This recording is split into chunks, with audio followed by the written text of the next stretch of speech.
السلام عليكم ورحمة الله تعالى وبركاته. الخوت اليوم قررت انني ننزل هذا الفيديو هذا اللي بقى يوقع. انا عارفه ان هذا الفيديو هذا لو وصل للبلاصه اللي انا فيها غادي نتعذب وغادي نتضرب وغادي نتحط في الحبس الانفرادي، حيت غنكون في بحث سر من اسرار الدوله. انا الخوت وحنا مغربيه من 100 حاله مغربيه كاينه هنايا، عانى وقسى ومن الظلم. انا لم محسن تعرفت على واحد السيد على موقع من مواقع الانترنت، اتفقت انا وياه على الخدمه انني نجي نخدم هنايا، وكنت مضطره انني نجي حيتاش ما كاينش اللي غيصرف ليا على بنتي، وما كاينش اللي غيهز ليا بنتي، وما كاينش اللي غيعقل علينا الظرف ديال الخبز. ما عنديش حتى براكه اللي تستردني انا وياها. جيت باش نخدم هنايا باش نقدر نهز بنتي، نقدر نقريها، نقدر نلبسها، نقدر نوكلها بحال كاع الناس. جيت البلاد هادي ضمني تعرض لي ما عمري شفتو في حياتي. تشكيت قلت لي يا حبيبي ديال الحبس هكاك، ما عرفتش علاش. ما خليتش الباب اللي دقيت فيه، ما خليتش البلاصه اللي مشيت ليها حتى السفاره ديالي القنصليه المغربيه لجده هنايا باحث السعودي. انا ما كنهضرش غير هكاك، عندي اثباتات ديالي، عندي الوراق ديالي، عندي التسجيلات ديالي ديال السفاره كتهددني وكتساومني انني نتنازل على القضيه اللي رفعتها على الكفيل ديالي، وانني نتنازل على جميع الحقوق ديالي كعامله منزليه مقابل انني نستلم جواز السفر ديالي. جواز السفر ديالي اللي انا جايباه معايا من بلادي اللي عاطيها ليا الدوله ديالي، ولينا كنتعاملوا هنايا كمجهولي الهويه، عندنا لا ارض لا وطن، معروف لينا اصل ما معروف علينا بلاد. انا مشكلتي اخوت انني جيت لهنايا باش نخدم، الا كفلت واحد السعودي ما كيخافش الله. السيد ملي جيت لهنايا طلب مني الزواج وهددني باش نتزوج فيه، قال لي الا ما تزوجتيش بيه غتنسى شي حاجه سميتها المغرب، غتنسى شي حاجه سميتها والديك، سميتها بنتك. اضطريت انني نوافق، قبلت تزوجت بهذا السيد. شويه السيد ولا كيعيط لصحابو باغي يجيبهم عندي للدار، من رفدت وليت كندابز معاه ولا كيهددني، كيدير لي بلاغور، كيدير لي خروج نهائي، كيقول لي راه ديكلاريت بك في اي وقت يجيو يدوك البوليس. تعذبت معاه، دبست معاه، ولا شويه باغي يجيب لي العيالات للدار. مني رفضت كلشي، عيط ليا لصاحبو قال لي ديها عندك للطريق.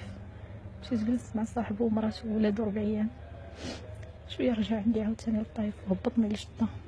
تقاتلنا دابزنا، سبني عايرني هاني ما خلا ما دار ليا. عاوتاني ديكلاراسيون انني هربت ليه، انني ما عارف من درت ليه. عاوتاني رجعوني للطايف، خدموني في الدار عند واحد الناس سعوديين. قلت الحمد لله انني تفكيت منهم، الحمد لله انني تفكيت من هاد العصابه البشريه اللي انا طحت فيهم، اللي ما كيخافوش الله، اللي كيضحكوا على بنات الناس. تحت قال الله وقال الرسول انهم متدينين، انهم طوعيه، انهم كيخافوا الله. خدمت عند الناس قلت الحمد لله على كل حال. خدمت عند الناس ما خلاونيش نتبع في خدمتي، خرجوني من الخدمه على اساس انهم غينقلوا لي كفالتي باش يعطوني الجواز ديال السفر ديالي، باش يعطوني الاقامه ديالي. ما كنتش عارفه ان هذه العلة من اللعاب ديالي، ان هذا هو النهار اللي غادي يتكرفصوا لي فيه، وحنايا في رمضان، وحنايا صايمين. ما يخافوا الله، ما كيتقوا الله، ما حتى شي حاجه. تكرفصوا ليا، تداو عليا، ما خلاو ما نام فيها. حنا برمضان، شهر ديال الصيام، شهر ديال الرحمه، شهر ديال المغفره. طلبت حتى عييت، دزت حتى عييت، ما خليت ما درت لا حتى شي فايده. تكرفصوا ليا فما بغاو، نزلوني عاوتاني جدة، لوحوني لوحدة أخرى. مرضت، دخلت في هاد السبيطار. ملي خرجت من السبيطار قلت انا ما غنقدرش نسكت على هاد الحالة هادي. مشيت وديكلاريت، صعب ليا ان هنايا كاين القانون، كاين شي حاجة سميتها اللي غادي ينصفوك، غادي يجيبو لك حقك. مشيت ديكلاريت، بقيت طالعة نازلة في المشاكل ديال الديكلاراسيون وكلشي. مشيت للسفارة ديالي القنصلية المغربية اللي حاملة الراية ديالنا اللي حنايا كنتميو ليها كوطن، اللي هي كتمثلنا في البلاد هذه على اساس انهم غينصفوني، على اساس انهم غياخذوا لي حقي. ما طلبش منهم حتى شي حاجه من غير انهم يرجعوني لبلادي، يرجعوني لوالدي، يرجعوني لبنتي. كنتصدم ان السفاره كيهددني انني نتنازل على جميع الحقوق ديالي ونتنازل على الدولة اللي انا رفضتها، وان السفاره المغربيه للاسف واقفه مع السعودي ولد البلاد، وانها ما وقفتش معايا انا كمغربيه. وعندي هاد الشهاده بالتسجيل بالاثبات. انا ما كنجيش وكنهضر.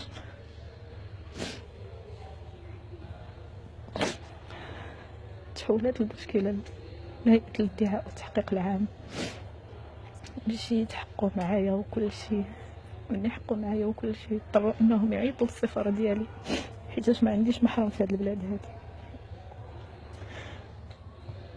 بس كانت صدمه قويه بالنسبه ليا انني كنتصدم انهم من يعيطوا النائب القنصل ديال السفاره المغربيه. كنتصدم انه كيقول السفاره غير مسؤوله على داك المغربيه، وان حنايا المملكه المغربيه ما موفراش لينا السكن باش نوفروا لها السكن، وما موفراش لينا محامي باش يترافع عليها ولا باش يتابع الموضوع ديالها. انا بغيت نعرف حاجه وحده، بلادنا كمملكه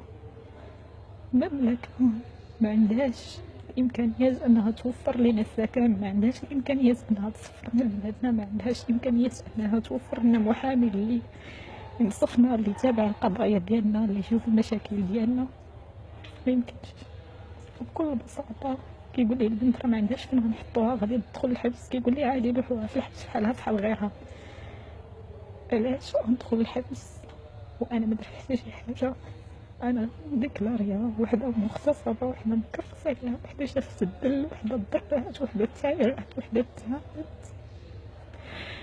نمشي نديكلاري نهضر على حقي باش نسافر. دخلت في حالتي الحبس عام وشهرين دوزتها من حياتي على والو. ظلم، لا حتى شي حق، لا حتى شي قانون. تحرمت فيها من ظهرنا، تحرمت فيها من ظهري، تحرمت فيها بزاف ديال الحوايج. ربنا ندوزو في الحبس مدلولين مضروبين مهانين. غير مرضنا كنبغيو نمشيو للسبيطار ما كاينش اللي يدينا. مني اصريت انني نزول القضيه ديالتي وما نتنازلش على الحق ديالي. تحولت للمستشفى ديال الامراض العقليه على اساس انني مريضه عقليا، على اساس انني مسطيه، او باي طريقه طلعوني انني مختله عقليا. مشيت جلسوني مع الحمار 15 يوم، لو كيصفوا لي الدواء ديال النفسيه باش نبقى نشرب ونعس، ما نهضرش، ما ندوي لا حتى شي حاجه، ناخذ الدواء من الادويه اللي كيعطيوني.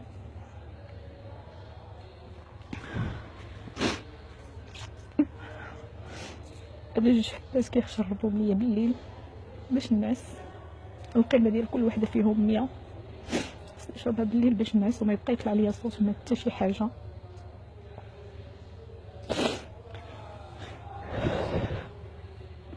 تحولات القضيه للمحكمه عام وزياده، وانا طالعه في المحكمه هابطه، طالعه في المحكمه هابطه. قلت ماشي مشكل نصبر، ملي جيت نهضر على حقي نصبر. ربي غيكون معايا، ربي غينصفني، ربي مغاديش يخليني نموت، وانا كنصبر الله، فوت امري الله. نتصدم انني من بعد عام وشهر وانا جالسه عليا في الحبس، يحكموني عامين ديال الحبس. عامين ديال الحبس هكاك، عامين ديال الحبس حيتاش ديكلاريت، عامين ديال الحبس حيتاش تشكيت، عامين ديال الحبس حيتاش هدرت على حقي، حيتاش موتش نسكت. وما غاديش نسكت على حقي واخا نعرف نموت، وانا عارفه كيتسناني، عارفه العذاب اللي غادي نوصل ليه من هاد الفيديو هذا، مي ما غاديش نسكت على حقي. واخا نعرف نرجع للمغرب وانا ميتة، احسن لي وهو ليا 100 مرة من هاد العذاب اللي انا كنعيش في هاد البلاصة هادي، حيتاش فعلا انا عييت.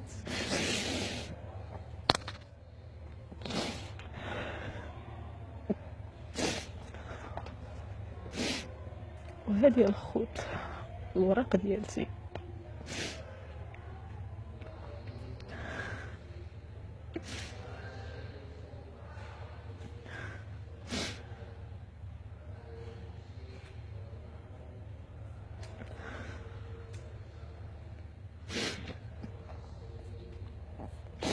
انا ماشي ما عنديش مشكل، ولا كتب الله وقدرني انا مازال غنخلي والدي ينزل الادله، نزلوا التسجيلات الصوتيه اللي عندي ديال التهديد من الكفيل ديالو، من صحاب الكفيل ديالو، نزلوا التسجيل الصوتي ديال السفاره وهي كتهددني وهي كتساومني على الباسبور ديالي، على جواز السفر ديالي اللي هو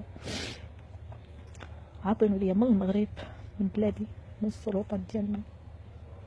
نزل كاع الاثباتات اللي عندي، كاع الورق اللي عندي، ما اثبتش الحق. لانني كنقول يا ربي النهار اللي نكون غادي نموت بنتي بين يديا، هذه امنيتي الوحيده في الدنيا. علاش حنا العذاب اللي حنايا عايشين فيه ما يمكنلناش نسكتو عليه؟ تعذبنا وتكرفصنا وتهنا ولينا قلالات الاصل، ولينا ما عندناش العائلات، ولينا بن الحرام، ولينا بزاف ديال الحوايج تهانينا وتبهدلنا لأبعد درجة، لأبعد الحدود.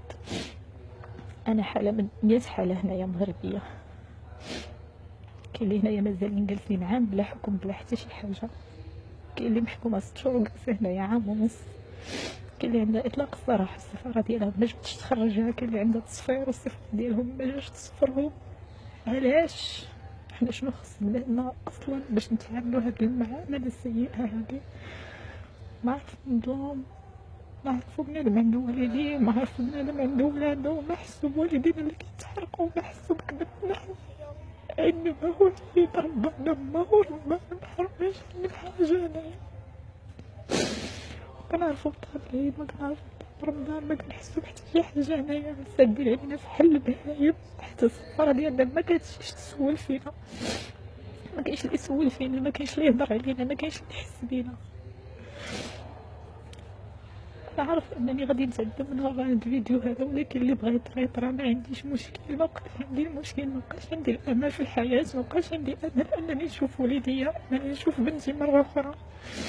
يمكن من وراء الفيديو هذا شحال من حاجه تغير، يمكن الفيديو هذا يوصل لسيدنا يغير الوضع ديالنا، يغير لينا كلشي ديالنا، اقل حاجه نديرها فينا يسفرنا لبلادنا، يرجعنا لوليداتنا ووالدينا.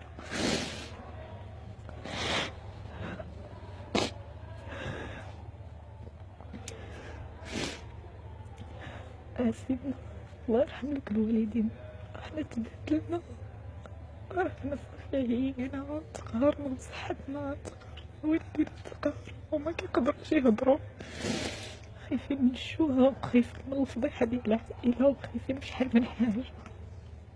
لقى لينا حل، لقى لينا حل، رحنا عيينا بزاف،